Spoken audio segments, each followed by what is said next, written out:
It's a neuromodulator for autonomic function.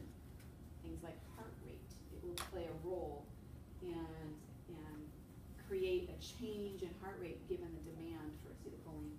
And also in the central nervous system, selection of objects of attention, so your attentiveness to something. I think I answered my question, but on the last slide, a compound may act as both, depending on the sex. So you're saying both a neuromodulator or a neurotransmitter? Yes, sir. Okay. You got it. Modulators in general, you said change something.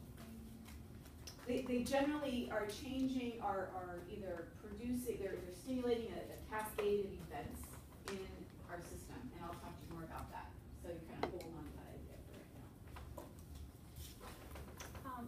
Also, just trying to make this connection between what you said, the receptor change depending on where it is in the nervous system, and that, so are you saying that neuromodulators are located in the central nervous system?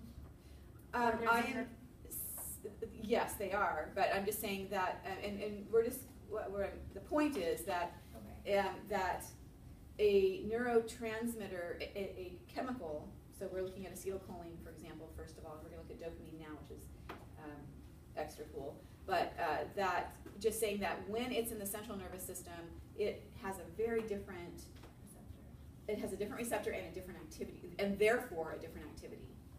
It's all about the receptor. And that the receptor is what determines if that compound is a neurotransmitter or a neuromodulator? No. Yes-ish. Yes. I mean that's a good way to yes. In this case, we're looking at how that chemical is binding, and if it's binding to a receptor that's in the central nervous system or in the peripheral nervous system, it's different and therefore will cause a different reaction. Okay. Yeah. So dopamine is highly studied. It's a really, really interesting chemical. And we know it. What do you think when you think of dopamine? What do you think? Parkinson's. Parkinson's. I mean, right away you think of Parkinson's because when there's a lack of dopamine, you start. That's one thing that can happen is you have you start seeing signs of Parkinson's. Unfortunately, it takes about 80%. Did you already learn this? It takes about 80% decrease before the signs actually show up.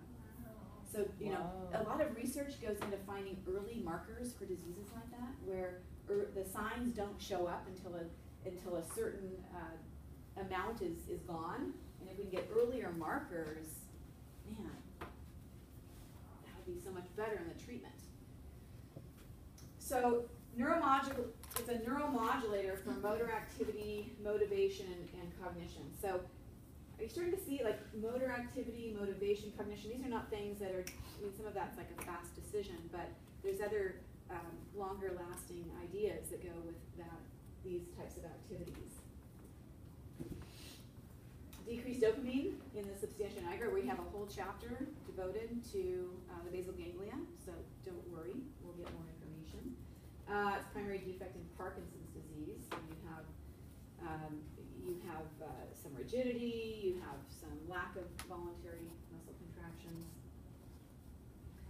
When dopamine is blocked, and when blocked for use in psychoses, when they block it, it may cause involuntary muscle contractions and pacing. So again, it's just showing you that it is a key component in motor activity. And amphetamines increase the release and impedes the uptake of dopamine. That's why you get so high. That's where the high comes from. But let's talk about something else that we do, that we probably all do. I know I do. Exercise? So, well, certainly exercise. And I'm dressed today. You know, someone said, "Oh, she's never." Whoops, You said I've never seen you in yoga pants before. I am so because I love our lab and I want to participate. So, and I don't. I mean, I participate anyway, but it's just more comfortable. So, anyway, but that was. Sure, I can go there, but I was also going to say chocolate. So, so dopamine is one of those things that's released when you're doing something that you enjoy, and it just keeps making you want to have more of that, right? Oh. So dopamine is that pleasure chemical. It's what it's what I have to shut off when I'm like, that's enough. Dopamine, so it has many, many functions, and this is why people, when they take amphetamines, this is part of what's going on. Their dopamine is just like free flow. And then that stops, it's a big crash. So I have a little video here to show you. He talks really fast, faster than me. I'm really working, you know, always slow him down. Good.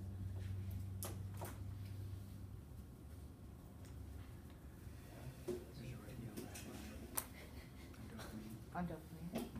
I got it.